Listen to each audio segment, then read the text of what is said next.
Pagka nagsubo, ano bang pinatesting?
Separator mo ba yung plastic at saka yung papel?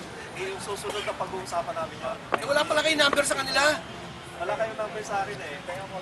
Hindi, nabigyan na kayo ng auto. Sir, ano yan? Advisable ba dyan gamitin sa mga laman loob? Yung mga isda? Ito, okay din? Yung mga bungo, yung mga baboy na namatay. Hindi, tinuturo talaga yan eh. Pinapakain sa dito. Dito pwede. Pwede mga manok na patay. Mga stroke. Wet and dry ba siya? Wet and dry, oh. Kaya lang, hindi nyo nakita yung picture eh. Nakasave naman ito, no? Itong area ito. Hindi, wala akong problema dyan. Ang bearing dyan, Japan type, SIM type area. Pino black, oh. Kasi pagka binigyan natin ito ng konting wet, lalabas yan dito eh. Hindi naman. may silver.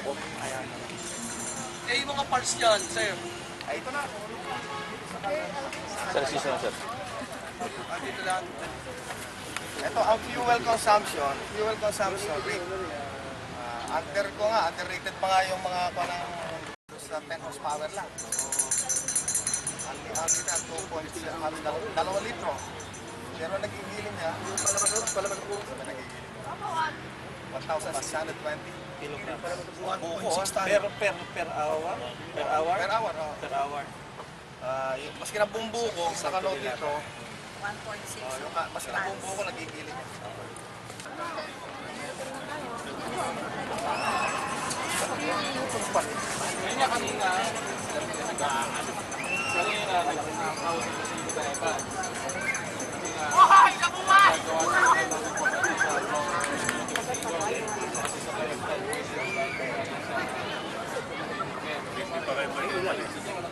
Wala pa kasi walang kuligan. Mabasal mo na kanya. Ito, display mo na yan eh. May ilaw yan. Kailangan yung relative net. Yun, nandun yun yung tinila sa likod. Ganun pa niya yung invention niya sa likod. Ikutan niyo, pwede pa.